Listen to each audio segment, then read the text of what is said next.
साथियों नमस्कार। आप सभी का एक बार फिर से हमारे इस शो में स्वागत है, जहां आप सुनेंगे वही सारी बातें जिन्हें सुन के अच्छा नहीं लगेगा आपको। हम पहले भी कह चुके हैं कि अच्छा लगने के पीछे कौन है, अच्छा नहीं लगने के पीछे कौन है। ये दोनों सवाल का जवाब एक ही है, मन। और ये मन आप सोचते हैं आपका मन है, जी नहीं, ये ओरिएंटेड है, निर्माण किया गया है आपके मन का। और ये मन का निर्माण किसने किया है ये आप जानना नहीं चाहते, तो मुझे हैरत होता है। जिसे आप अपना कह के घूम रहे हैं वो आपका अपना नहीं है, ये कह रहा हूँ। तो आप जरा सा भी सुध नहीं लेना चाहेंगे कि सही क्या गलत क्या, चलो जाने। ये आना चाहिए आप लोगों के मन में कि चलो जाने मन क्या है, किसका है ये मन।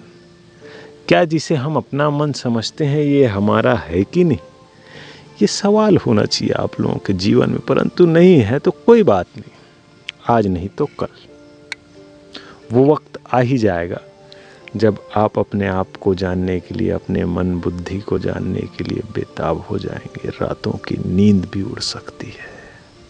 हाँ, हमसे जुड़ेंगे तो ये संभावना है कि आने वाले समय में आपकी रातों की नींद उड़ सकती है, सिर्फ इसलिए कि आपको जानना है कि सच क्या है।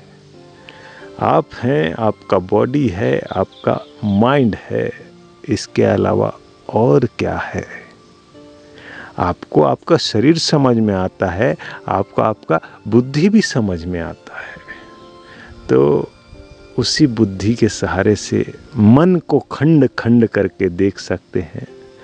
मन के अंदर क्या है, कोई ठोस है मन की हवा हवाई है, ये भी पता चल जाएगा।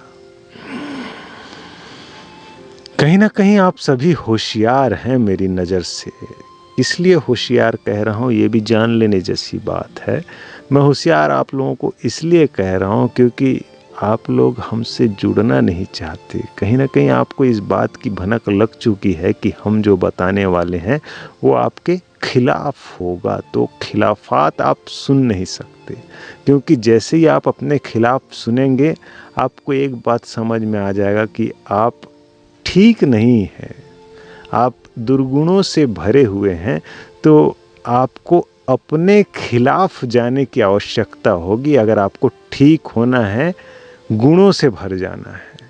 तो इतनी बात आपके समझ में आ चुकी है, इसलिए आप अपने खिलाफात में ना जाते हुए आप मेरे खिलाफात में आ जाते हो। बस इतनी सी बात है, और इतनी सी बात आपको समझ ना आए ऐसा हो नहीं सकता। आप लोग बड़े बुद्धिमान हैं। जिस तरह से हम सभी ने अपने जीवन को समझा है कि खाओ पियो मौज करो, अच्छा है, चारवाक का सिद्धांत है कि खाओ पियो मौज करो। लेकिन क्या हम ज़रा सा भी जानना नहीं चाहेंगे कि ये मौज करो कहाँ से आ रहा है, ये मौज करने का ख्याल कौन दे रहा है, और मौज करते हैं तो किस साधन से हम मौज करते हैं, ये जान लेने जैसा विषय है। अन्यथा आप चारवाक को नहीं समझ पाएंगे। एक नज़र से देखेंगे तो चारवाक बाजार का अभिनेता मालूम पड़ेगा कि कह रहे हैं खाओ पियो मौज करो, यही जिंदगी है। कोई मुक्ति, कोई मोक्ष, लिबरेशन जैसी बात से संबंध नहीं है ऐसा दिखेगा, लेकिन चारवाक ने अपनी समझ से कहा है। चारवाक के सिद्धांत में जो है वो बड़े ही ध्यान से उतरा है। उसने मौज किया है इसी संसार के वस्तुओं का, पदार्थों का, इसी बाजार में मिलने वाली भोग सामग्री का, लेकिन उसके भोगने में, उसके खाने पीने और मस्त रहने में जो बात है वो आप में नहीं है, यहीं आप गच्चा खा जाते हैं।